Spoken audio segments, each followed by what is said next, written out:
기도하겠습니다. 하나님 아버지, 하나님 백성으로 어떻게 살아야 할지 말씀으로 알려주시는 이 시간에 성령 하나님 도와주셔서 제게 말씀하신 그 음성이 들리게 하여 주시옵소서. 예수님 이름으로 기도합니다. 오늘 묵상할 말씀은 신명기 15장 말씀입니다. 오늘 말씀은 하나님의 백성들이 어떻게 살아야 할지에 대한 경제 원칙에 관한 말씀을 해주셨습니다. 먼저 하나님은 레위기 25장에서 말씀하셨던 안식년 채무 면제에 관한 규례를 반복하여 말씀하십니다. 그래서 2절에서 이웃에게 구워준 모든 채무를 면제하고 독촉하지 말라라고 말씀하셨지요. 그러나 이 말씀은 받아들이기에 힘들었을 것입니다. 왜냐하면 세상은 냉정한 자본주의적 사고에 그 기초를 두고 있기 때문입니다. 그래서 오늘의 대부분의 사람들도 사람을 인격체로 대하기보다는 돈으로 보는 경향이 있습니다. 상대가 내게 경제적으로 이익이 되면 관계를 지속하지만 이익이 되지 않으면 철저히 버리는 세상이지요. 하지만 하나님의 나라는 그런 자본주의의 기초를 두고 있지 않고 철저하게 함께 존재하고 함께 살아가는 것을 생각하는 따뜻한 사랑의 논리가 기초되어 운영되는 곳임을 오늘 본문은 면제 규례를 통하여 말씀해 주고 있는 것입니다. 그래서 하나님이 기대하시는 하나님의 나라는 경쟁과 독점이 아니라 사랑과 나눔의 나라인 것이지요. 나는 사람을 대할 때에 함께 살아가기 위해 사랑하고 돌보아야 할 대상으로 생각했습니까? 아니면 내 이익의 수단으로만 생각했었습니까? 그런데 2절에 보면 이런 면제의 규례는 여호와를 위하여 선포한 제도라고 말씀하고 있는 것입니다. 왜 그럴까요? 사실 이스라엘 백성들이 애굽에서 노예로 살아갈 때에 물론 이스라엘 백성들도 힘들었지만 이를 지켜보는 하나님의 마음은 어떠했을지 생각해 볼 수 있지 않을까요? 그래서 하나님은 이스라엘 백성들을 애굽의 노예에서 구원해 주신 것이 아니겠습니까? 그런데 하나님 나라에 하나님 백성들이 살아가면서 채무 관계로 얽혀 있다면 이것은 하나님께서 원하신 일이 아닐 것입니다. 대신 하나님은 5절에서 이렇게 하나님 나라의 원리로 살아간다면 하나님께서 주신 땅에서 반드시 복을 받아 가난한 자가 없으리라고 말씀하시면서 6절에서는 꾸어줄지라도 너는 꾸지 않을 것이라고 말씀하셨습니다. 지금 나는 가난합니까? 그리고 내 주변에 가난한 자들이 많습니까? 그것은 사랑이 기초된 하나님 나라의 원리대로 살아가고 있지 않기 때문이 아닐까요?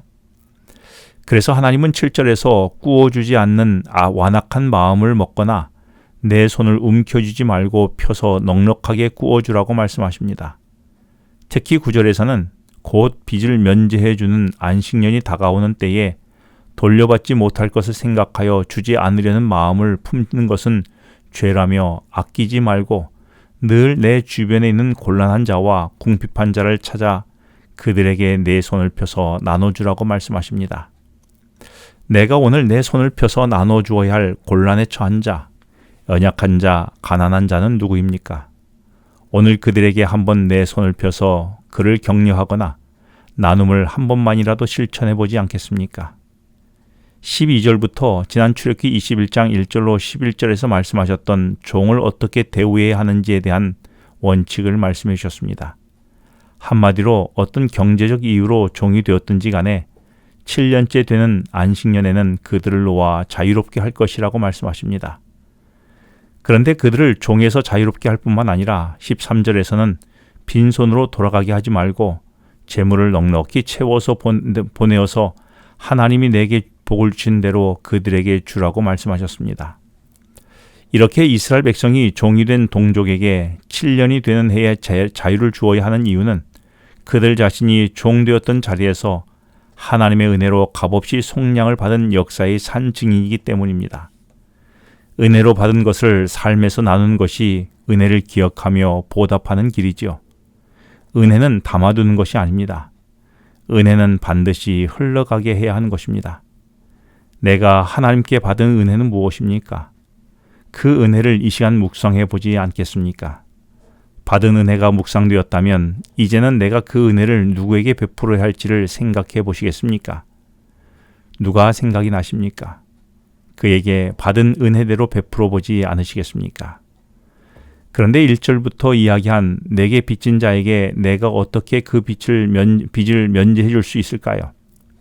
그리고 12절부터 말씀하시는 내가 부릴 종을 어떻게 보따리까지 싸주면서 자유를 줄 수 있을까요? 그렇게 하기 위해서는 먼저 내 모든 것의 소유권을 나가 아니라 하나님이심을 인정해야 합니다. 그래서 하나님은 19절에서 소와 양의 처음 난 수컷을 구별하여 내 하나님 여호와께 드릴 것이니라고 말씀하십니다. 내가 누군가를 향해 빚을 면제해 주고 내가 부릴 종을 놓아보내는 일이 가능해 줄 수 있는 것은 먼저 내 모든 것이 하나님의 것임을 인정하는 예배가 필요했던 것입니다. 이렇게 하여 하나님은 내가 소중하게 여기는 것이 내 것이 아니라 하나님의 것임을 고백하기 원하셨던 것이지요. 내가 얻은 생명과 소유는 모두 하나님이 은혜로 주신 것입니다. 그러니 하나님의 뜻대로 사용해야 하지 않을까요? 나는 내 소유를 하나님의 것으로 인정하고 있습니까? 기도하겠습니다. 하나님 아버지, 제가 쥔 손을 펴게 하여 주셔서 나눔의 삶을 살게 하여 주시옵소서. 그리고 나의 생명과 소유를 내 것이 아니라 하나님의 것으로 인정하게 하여 주시옵소서. 예수님 이름으로 기도합니다. 지금은 개인 기도 시간입니다. 오늘 주신 말씀을 묵상하면서 주어진 기도 제목과 개인 기도 제목을 놓고 기도하시겠습니다.